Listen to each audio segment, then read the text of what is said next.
I've had a lot of fun playing Mario Party Superstars. The boards in particular have interested me a lot. Considering that I have not played the N64 Mario Party games, all of these boards were new to me. I like all of them, so ranking them was challenging. Playing the modes online have given me a better look at the whole experience, because I don't have any friends to play with, but anyway, let's get ranking.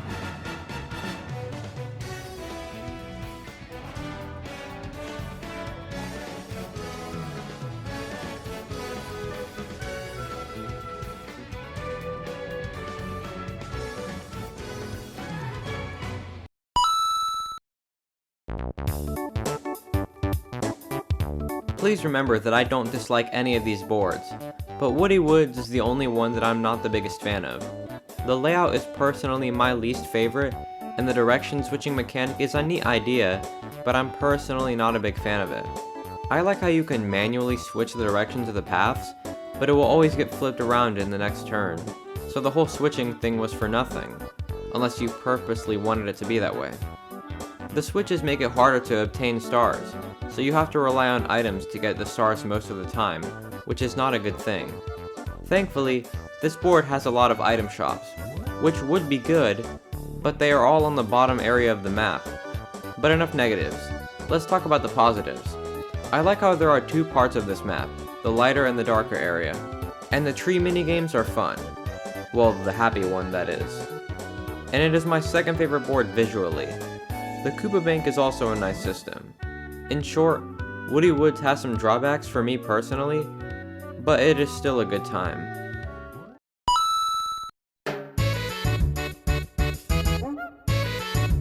This is one of the most rage-inducing boards, but in a good way. Woody Woods has mechanics that sometimes just annoy me, but the mechanics in Yoshi's Tropical Island annoy me in a good way, if that makes any sense. The stars can only appear in 2 spots, which is good. It helps you plan out your strategies, but if someone lands on an event space, your whole strategy can be ruined in an instant, which is hilarious. The thwomps aren't that bad to deal with, but they can get annoying if someone sets them up with a lot of coins. I'm also just a fan of the board's layout. It's simple, but it works. It looks small, but it isn't, and it's a lot of fun.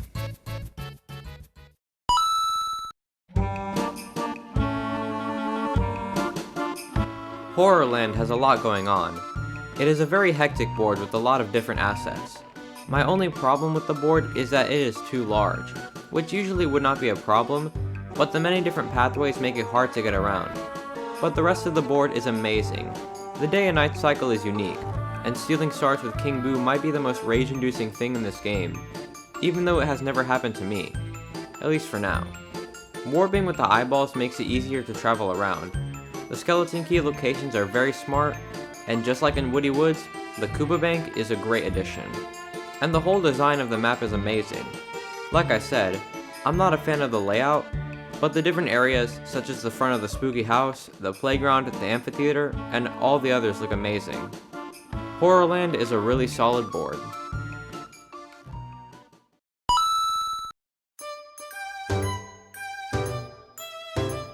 I haven't heard a lot of positive things about Peach's birthday cake. People say that the board is too boring and slow, and I completely disagree. I love how the star only stays in one spot.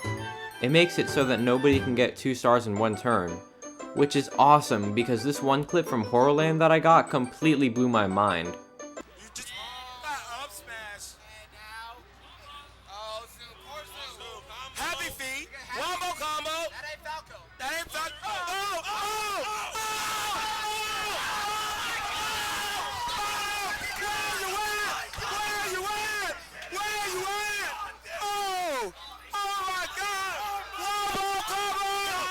The seed game is probably my favorite part of this board. While it isn't that special or unique, it can decide how easily you get back to the star. Do you take the normal and easy route, or do you take the faster and more dangerous route? I mean, you don't really have a choice because it's RNG based, but still. I like to live on the edge, so I prefer to take the more dangerous route. The traps with the piranha plants are also fun to set, and it is really satisfying to get someone with them. I'm also a fan of the little shortcut that they added after you get the star. I like how it can be accessed only from an event space, because it would make getting back to the star a lot quicker, which would not balance the board out well. I also like how the shop is located after the star, and right before the dangerous path. Everything about this board is just amazing, and I would love to take a bite out of Peach's cake if you know what I mean.